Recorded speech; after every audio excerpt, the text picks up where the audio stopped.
Assalamualaikum warahmatullahi wabarakatuh. Kembali lagi bersama saya Nazira. Di video kali ini kita akan membahas tentang 15 rumus wajib yang biasanya digunakan untuk tes admin. Jadi rumus yang pertama itu ada rumus sum. Sama dengan sum buka kurung kita blok data yang ingin kita jumlahkan, lalu balas kurung lalu enter. Untuk data yang lainnya itu tinggal kita klik 2 kali. Kemudian yang kedua adalah rumus rata-rata atau average, karena average itu artinya rata-rata. Jadi kita ingin mencari rata-rata dari nilai semua ini.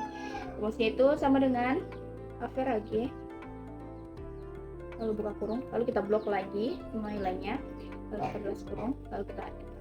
Nah, sudah muncul rata-ratanya, lalu tinggal kita klik 2 kali untuk data yang di bawahnya. Sekarang adalah untuk mencari statusnya, yaitu menggunakan rumus if. Jadi rumusnya sama dengan if buka kurung, kita blok lagi data yang pertama. Ini untuk menentukan dia lulus atau tidak. Jadi lebih dari, apabila G2 itu lebih dari, karena di sini kita sudah punya kriteria lulusnya itu, yaitu apabila nilainya itu dari 65 sampai 100 maka dia itu lulus. Jadi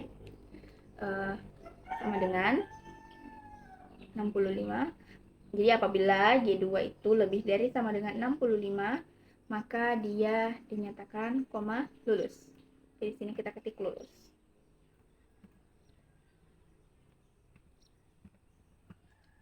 Tanda petik lagi. Nah, apabila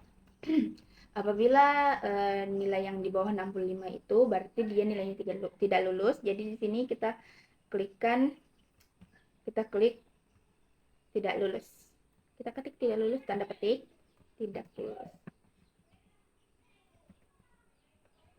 Tanda petik lagi. Habis itu kita tutup kurung, lalu kita enter. Nah, jadi ini semua nilainya itu berada di atas 65, jadi Andi itu dinyatakan lulus. Untuk yang di bawahnya tinggal kita klik 2 kali. Nah, ini sudah muncul murid-murid yang lulus dan yang tidak lulus. Sekarang kita ke rumus untuk menghitung banyaknya murid di kelas, yaitu menggunakan rumus count. Jadi rumusnya itu sama dengan count, buka kurung, kita blok total nilainya untuk menghitungnya, lalu kita balas kurung, lalu enter. Nah, jadi semua muridnya itu ada 10. Nah, sekarang kita ingin menghitung nilai rata-rata tertinggi dari semua murid. Jadi untuk menghitung nilai rata-rata tertinggi itu kita menggunakan rumus max. Jadi rumusnya sama dengan max, buka kurung, lalu kita blok semua total nilainya, nilai rata-ratanya maksudnya, lalu kita balas kurung, lalu enter. Nah, jadi nilai rata-rata tertinggi itu berada miliknya Dewi dengan nilai rata-rata 88,7. Nah, sekarang nilai rata-rata terendah itu kita menggunakan rumus min. Buka kurung, lalu kita blok lagi semua rata-rata nilainya, lalu kita balas kurung, lalu enter. Jadi nilai rata-rata terendah itu miliknya Budi dengan nilai rata-rata 47,0.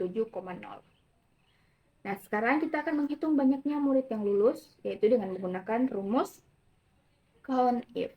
Jadi rumusnya itu sama dengan count if, buka kurung, lalu kita blok semua statusnya, lalu koma. Ini karena kita ingin mencari murid yang lulus, jadi kita ketikkan di sini lulus, tanda petik lulus. Tulisannya juga itu harus sesuai dengan tabel referensi kita agar Excel tidak bingung. Lalu balas kurung, kemudian kita enter. Nah, jadi banyaknya murid yang lulus itu ada 6. Kita hitung 1, 2, 3, 4, 5, 6. Oke, sudah pas ya. Kemudian kita akan menghitung jumlah total nilai murid yang lulus. Jadi nilai dari murid-murid yang lulus menggunakan rumus sum if. Sama dengan sum if, buka kurung, kita blok total nilainya. Kita blok dulu statusnya, kemudian koma, lalu kita ketik lagi lulus. Kita ingin mencari murid, total nilai dari murid yang lulus, lalu tanda petik, lalu koma, kemudian kita blok lagi total nilainya, lalu tutup kurung, lalu enter. Nah, Jadi jumlah total nilai murid yang lulus itu ada 1427. Kemudian kita akan mencari rata-rata nilai dari murid yang lulus. Itu menggunakan rumus average if. Jadi rumusnya sama dengan average if, average if, buka kurung, lalu kita blok lagi semua statusnya, lalu koma, lalu kita ketik lulus, karena kita ingin mencari rata-rata dari murid yang lulus, tanda petik, lalu koma, maaf, ini kenapa lulus, harusnya lulus, tanda petik, lalu koma, lalu kita blok lagi total nilainya. Oh maaf, kita blok lagi rata-rata nilai karena yang kita cari adalah rata-rata nilainya.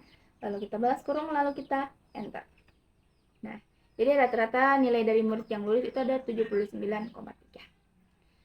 Baik, kita lanjut lagi di bagian kedua.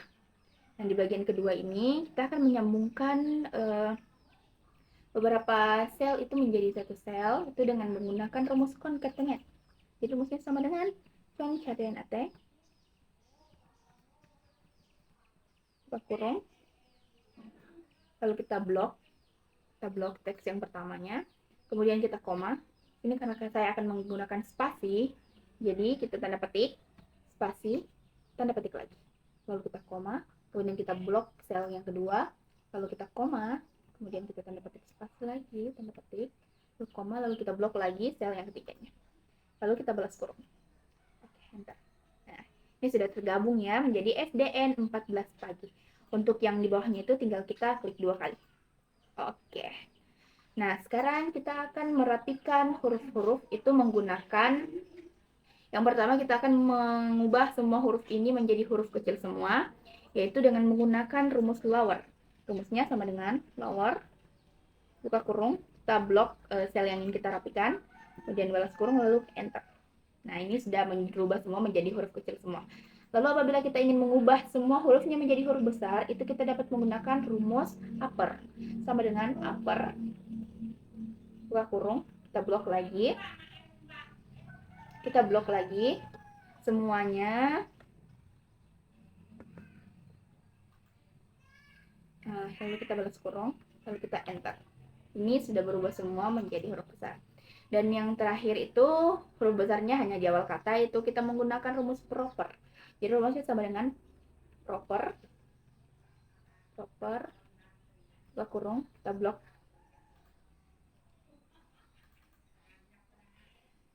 buka kurung, proper, lalu tutup kurung, lalu kita enter. Nah, ini sudah rapi.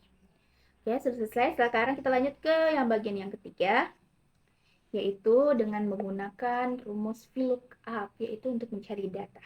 Tapi kita harus punya data referensi yang ingin kita jadikan acuannya.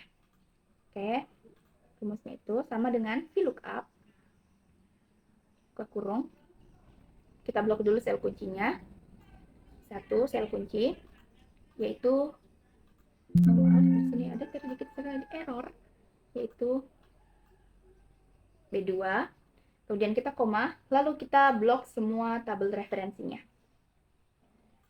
Jangan lupa kita kunci menggunakan Fn F4, lalu kita koma. Nah, karena di sini yang ingin kita cari itu nama customer berada di kolom kedua, jadi kita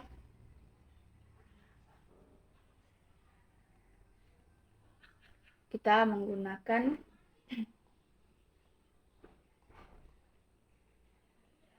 koma 2, lalu koma 0, untuk false, lebar kurung, lalu kita enter. Aduh. Oh, seperti sini ada yang salah dari rumusnya. Kita ulang dulu sama rumusnya.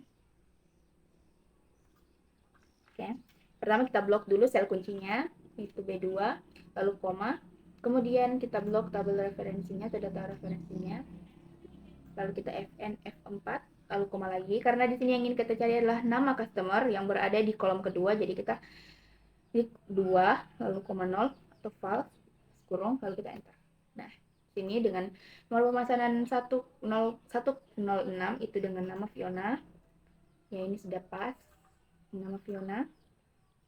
Lalu kita klik 2 kali untuk nama customer yang lainnya. Nah, sekarang kita ingin mencari domisilinya. Masih menggunakan rumus yang sama, itu rumus VLOOKUP sama dengan VLOOKUP buka kurung, kita blok lagi sel kuncinya, lalu koma, lalu kita blok lagi tabel referensinya. Jangan lupa untuk dikunci. Lalu koma. Nah, karena domisili itu berada di kolom keempat, jadi kita klik 4,0 plus kurung, lalu kita enter. Nah, Fiona itu berada di Palembang, kita cek Fiona Palembang. Oke. Untuk data yang lain itu tinggal kita klik 2 kali. Nah, untuk mencari lama pengirimannya itu, di sini kita bukan menggunakan lagi rumus VLOOKUP, tetapi HLOOKUP, dikarenakan di data referensinya itu, dia datanya itu atau tabelnya itu horizontal. Jadi, rumusnya itu sama dengan HLOOKUP, buka kurung, kita blok sel kuncinya itu ada domisili, dikarenakan di data referensinya itu tidak ada nomor pemesanan, yang ada hanya domisilinya. Lalu koma, lalu kita blok data referensinya, kita blok semuanya. Oke, jangan lupa untuk kita kunci. Lalu kalau di VLOOKUP itu dia kolom, kalau di HLOOKUP itu dia baris. Nah, lama pengiriman itu ada di baris kedua, jadi kita koma 2, lalu koma 0 untuk false, balas kurung, lalu enter. Oke, Fiona di Palembang itu batas pengiriman itu 2 hari, Palembang 2 hari. Oke, sudah pas ya. Untuk data yang lain tinggal kita klik 2 kali. Nah, ini sudah pas semuanya. Oke, selesai sudah 15 rumus yang kita bahas yang biasanya digunakan untuk tes admin. Cukup sekian dari saya. Assalamualaikum warahmatullahi wabarakatuh.